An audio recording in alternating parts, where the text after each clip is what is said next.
Good morning, everyone. Welcome to Design and Coursework Chat with Mr. Daniel. This morning, I thought of talking to you about mind mapping. Isn't it great? No more idea generation, development, designing stuff. It's time for a good, fresh break from all this stuff. So, what on earth about mind mapping I want to talk about today?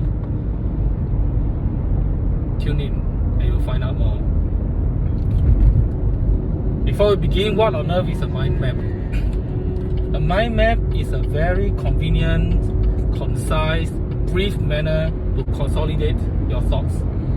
It is also a technique or method which you can use to very quickly jot down the points, your broad ideas, and then as you branch out from the center, as you go further away from the core, you break your thinking down into finer details.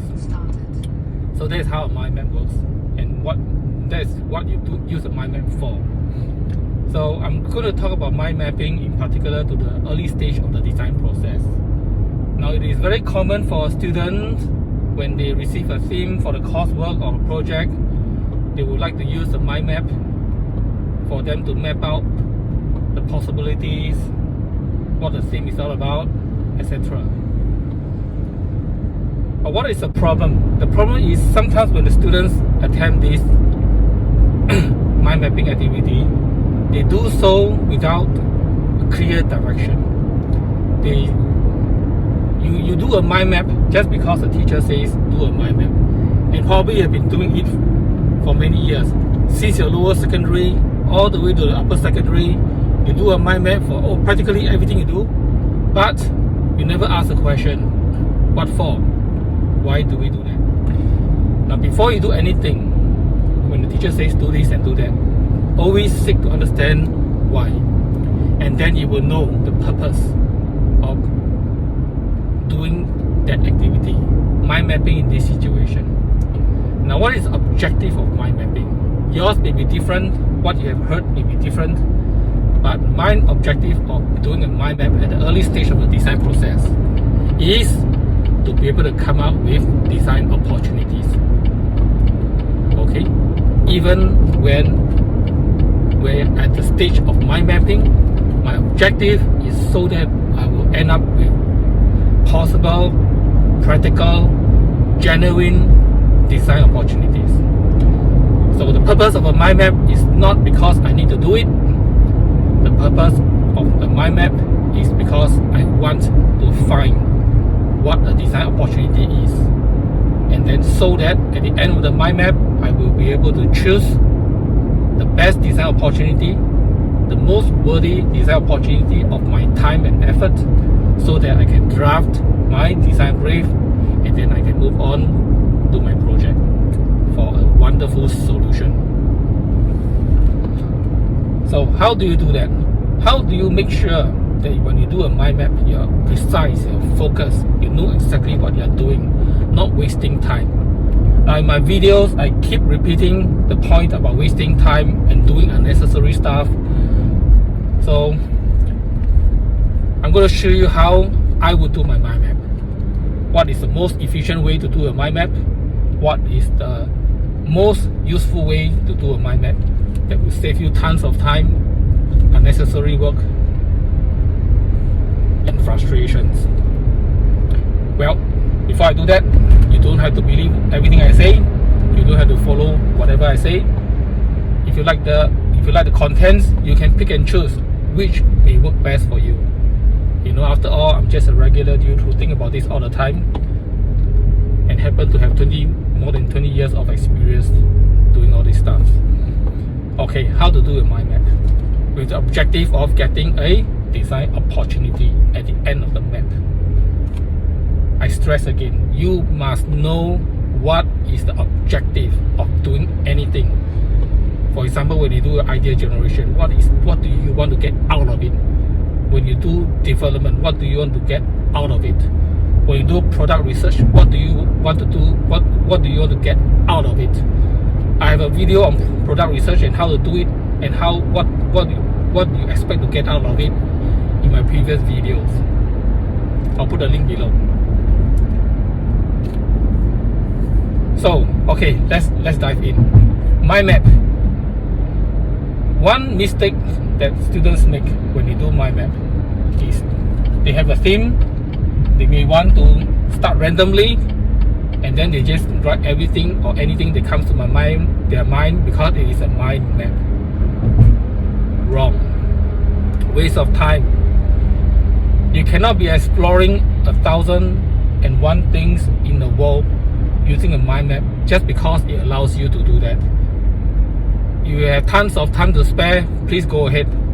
But please, you do not have. You have limited time and you want to spend the best of your time doing accurate work.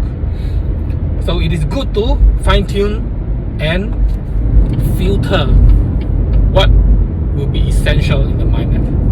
I would like to begin with locations. Now you see, a product must be used somewhere. And where is that somewhere? What is the most practical place that a student can think of so that you will end up with a product that is useful, a product which you can test easily? Where? Your father's office?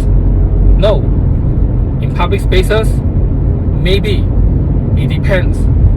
If you hardly go to those places, please do not put those places in the mind map in the first place. For example, outdoor, zoo.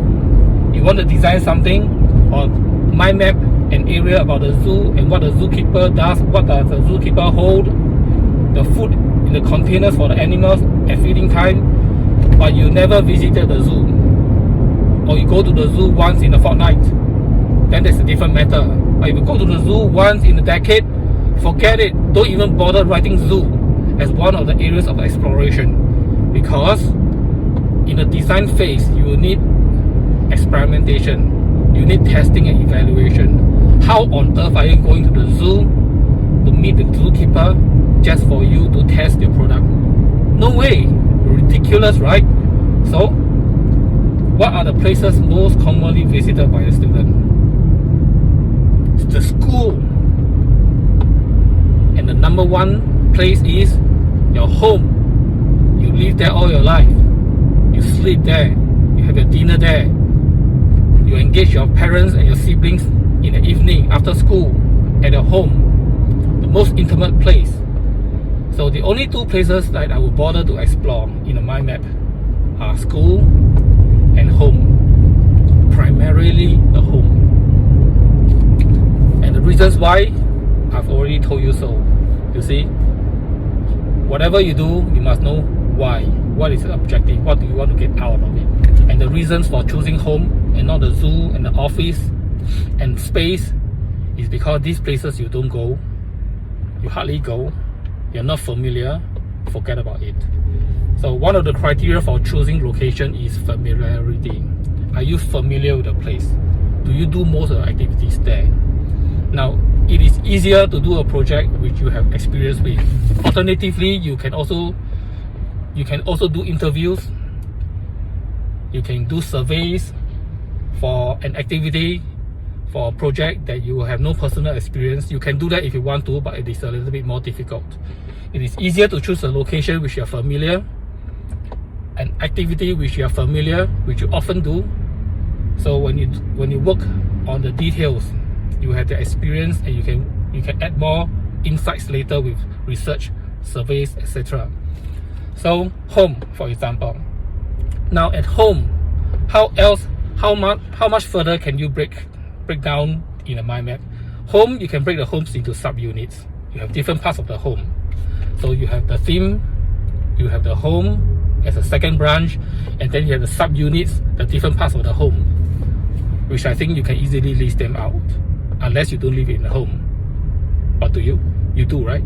Okay, so you have kitchen, you have the living room, you have the bedroom, you have the storeroom, you have a balcony, you have a backyard, you may have a field depending on where you stay, you may have a villa, I don't know, you may have a river, okay, swimming pool. So these are all the subunits, sub-places at home. And before we go on, remember you have a theme. In the previous video, I talked about idea generation, and students often forget that they have a user or design specifications, and they can do idea generation without all these things in mind. Very ridiculous. So you cannot do a mind map. You have a theme right in the middle, and then as you progress with the mind map, the way you do it, it seems that you have not got the theme. It is a very common mistake again. So when you look at the students' work with a theme, I don't know, for example, water, and then when you do a mind map, whatever is written in the map, in the branches, in the sub branches, in the final branches, you can hardly tell anything related to water. So always keep in mind what the theme is when you do a mind map. Only identify places, items, objects, activities related to the theme. Okay, so that brings me to the next point. After you have identified the location, the primary location, let's say home, and then the secondary locations, the different subunits of the home, kitchen, bedroom, let's say kitchen. What do you do next? Look at your theme. What is that theme all about? If the theme is water, okay, water is too easily related to the kitchen. So let's choose bedroom. So home and bedroom, and the theme may be water. From room, how do you further branch your mind map? Do you again randomly list all the things you can think of? At this moment, if you still think about that, then please rewind and go back to the beginning of the video and watch it again. You will think of the theme water, and then you will identify products related to water in the subunit location. Now in my room, what are the things related to water? What are the products related to water? What are the activities that I will do related to water? List the products out. So in the bedroom, sometimes people like to leave a glass of water. So in case you wake up at night, you need to pee, and before you go back to your sleep, you may want to have a sip of water. So a glass of water by the bed. So home, bedroom, the theme is water. In the bedroom, glass of water on my bedside table. Okay, I'm not going to give you more examples. I'm sure you can think more about them. So let's say a glass of water on the bedside table. So the theme, the primary location, home, the secondary location, bedroom, and then the first map out of the room, water, glass of water on the bedside table.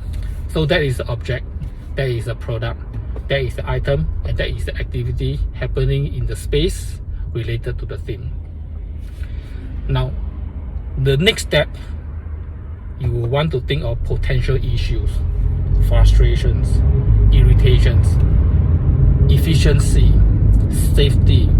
What are the issues with what are some of the possible issues from those lists that I've talked to you about? What is, if I have a glass of water on the table, what are some potential safety issues? You list them out. Oh, when I wake up in the morning, I may not be very clear-headed. The room may be dark. If I reach out for the water, I may not be holding the cup. As I move my hands towards the water, I may push the water off, push the glass off the bedside, and then it falls. And it actually did happen. You want, you can do a survey. You can do a quick questionnaire and ask your friends who else might have the same problem, and if they agree with you. So the next step is to identify what are some frustrations, what are some efficiencies, what are some safety issues. So not necessarily identifying a problem, basically identifying an issue. You're frustrated when the glass falls off the table. It's extremely frustrating. In the middle of the night and you're sleepy heading, you know that you don't have enough sleep because you study so hard, and you still have to go clean the floor and the table. Otherwise, in the morning, you get a scolding from your mother or your grandmother. Correct or not? Okay, so frustrating, what are they? Now, once you've identified these points, the frustrations, irritations, problems, issues, challenges, the next thing you want to do after this is think about, okay, now what? What are some possible improvements? When you do this, you have a design opportunity. You get it? So before this was the irritations, the frustrations. These are the design needs. Can you recall that? We talked about that. We talked about design needs and problems before. You can find the videos in my previous chat. I'll put a link below too. So once you find a challenge, something that is a need, you need to drink a water, and I have a glass of water on the table, and then when I accidentally knock on my glass, well, the glass will topple and the water will spill all over the place. I'm frustrated. I have to clean. I'm still so sleepy. There is a need. Something needs to be done, and that design need translates to a design opportunity. Now, what is the opportunity? What is the opportunity to design something that will keep the glass in place? Or what is an opportunity to have an alternative? Other than the glass, what else can I do? Is it possible to redesign the bedside table? Is it possible to not have a bedside table and yet to have a glass of water or just water beside me whenever I need, whenever I want? So here you have a design opportunity, and that is all. And then if you wish, you can move on to another item, another location, the kitchen, the toilet, the balcony, etc, etc. Okay, so that is all. The purpose of the mind map is to identify a design opportunity. I'm going to do a very quick recap. How do you do a mind map accurately, efficiently, quick, without wasting time and effort? Number one, it is very often and common to begin with a theme.